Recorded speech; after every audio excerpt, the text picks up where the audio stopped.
Hello, I am Kevin Dewayne, and I'm Creative Director of IamKevinDewayne.com and Creative Director of Supreme Cleaning Academy.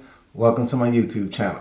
Today we're going to discuss whether or not you can start a cleaning business from scratch with $0.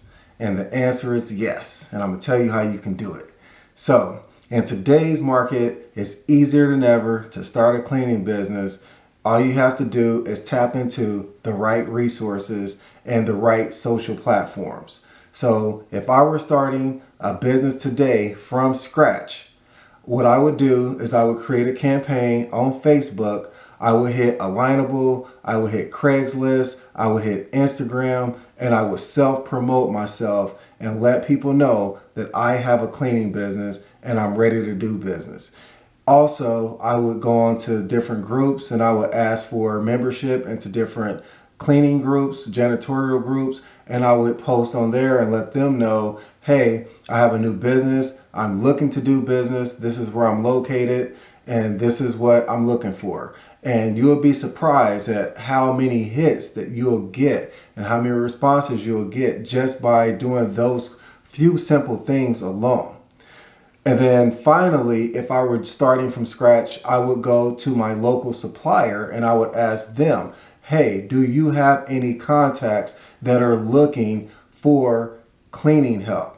And you'll be surprised again at how often your representative is plugged into different people in the industry because they sell supplies to these people and they have direct links. And if you have a great relationship with your representative, a lot of times they will turn you on to these different types of clients. And I've gained a lot of business over the years by simply asking my representative, when you're out and you're doing your sales or you're doing your inventory checks with your bigger customers, are they happy with their service providers? And if you have a strong enough relationship with your representative, they will let you know, yes, I do. Well, this particular customer is happy right now, or next month, this customer is going to be looking for a new service provider.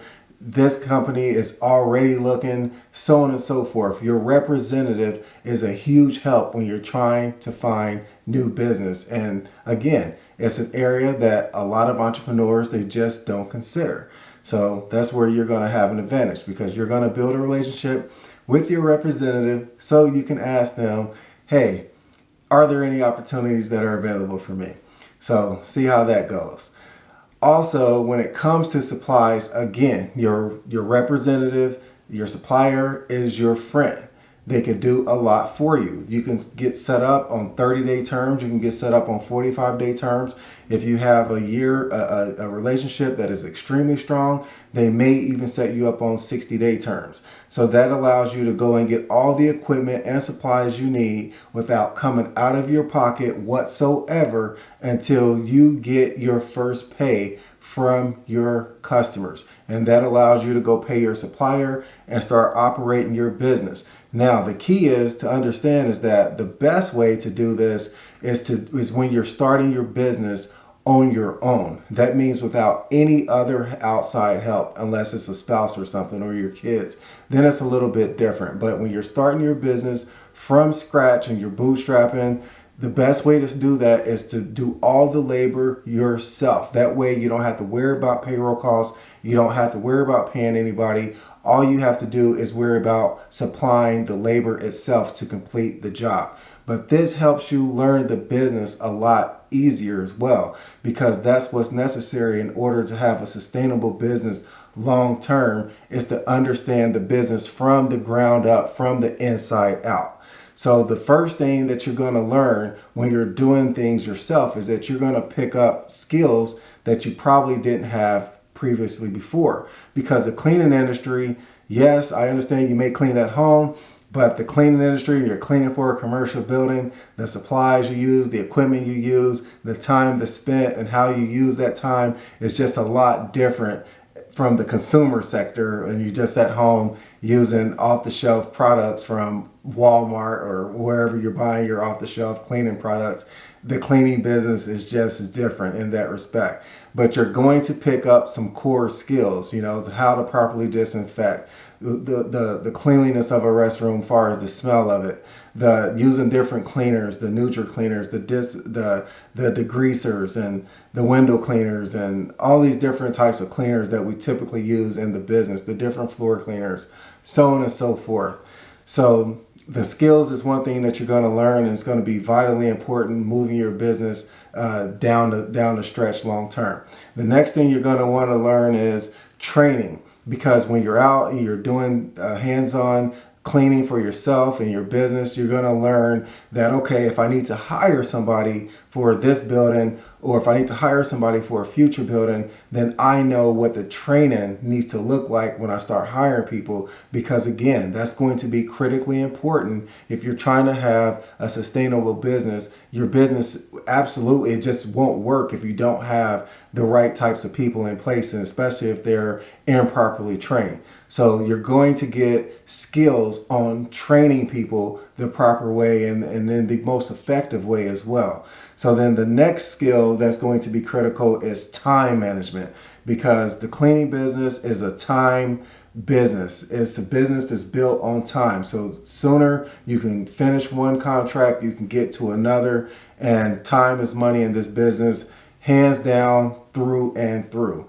So with time, it helps you understand that if you're cleaning a building yourself, even if you're coming in the business with a lot of money and you're not bootstrapping and you just need to learn the business, the time aspect of it is what you really have to understand, because yes, you're going to apply your different formulas for coming up with your price and your hourly, what you're going to charge per hour, and all that is going to go in effect, and it's going to help you off the top know who you can pay and what you can pay them for based on the hour, depending on what kind of cleaning formula that you're using. But the reality is that once you start a contract, you're going to learn that some things in that building get dirtier faster than other things. Certain things move different in that building. There are going to be certain areas where you can cut corners, and so on and so forth. So you're going to learn that when you start a new agreement or contract, that there's going to always be a time factor there that has to be understood. So that's another thing that you're going to learn when you're hands-on and you're starting from the inside out and the ground up. And then you're going to learn about supply movement. That's another critical thing that you need to understand when you're starting your business from the ground up and you're bootstrapping for the first time and you're doing everything yourself, is learning how fast your supplies are moving. So you may buy an entire case of glass cleaner for an employee that's in a facility, and then you look up and 45 days later you're completely out of glass cleaner, and then you're wondering why. How is this even possible? This is just a 3-day contract and he's only there for a couple hours. How is he already out of glass cleaner? And if you don't understand how supplies move, then you're going to get caught in a mess, because the employee is probably stealing from you or using your supplies to do side jobs or something like that. Or it could even be the customer that's picking off of you and taking your supplies out of there as well, and that does happen. So you have to understand how your supplies are moving, and if you don't have these basic concepts down packed, then it's going to set you up for failure. And that's why it's important to learn that business from the ground up, from the inside out. And then finally, customer complaints. No matter how well you're doing in a contract, you're going to get customer complaints. It is the nature of the business. It just is what it is, but you have to learn how to deal with it. You have to learn how to mitigate them, and you have to learn different techniques to satisfy your customer, basically. So when you're doing things hands-on, when you're cleaning that business, when you're cleaning that contract on your own, and you understand how you cleaned it, and the customer complains about something, then it lets you know how you need to respond, and then it lets you know how upset that customer was because certain things didn't get done the right way. So you start learning the hot buttons and the pet peeves of customers, because a lot of the complaints in the industry are very, very similar across the board. They're very, very similar. So once you start working with 2 or 3 customers, you'll quickly figure out that the customer complaints are very similar at large. So these are the things that are important when you're starting your business from the ground up, from scratch. So I hope you got some great takeaways from this. It is possible to start that business without any money. The best way to do that is to work with a supplier and build up a relationship with your representative at your local supplier house or wherever that is or whoever that is, and let them know that you want to set up some type of terms where you can come in and get all the supplies and equipment you need, and you can pay them on a 30-day terms or 45-day terms. And often, if it's a large enough place and you have a great relationship established, or you're creating that relationship with your representative, they often don't mind helping you out and working with you in that respect. You won't have payroll costs if you're doing everything yourself, and that is usually half the business, if not more, is your supplies and your payroll costs. So you've mitigated the two most important things right there. So that allows you to get started without any money whatsoever.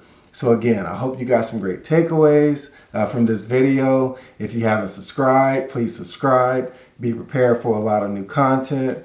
And thank you for watching.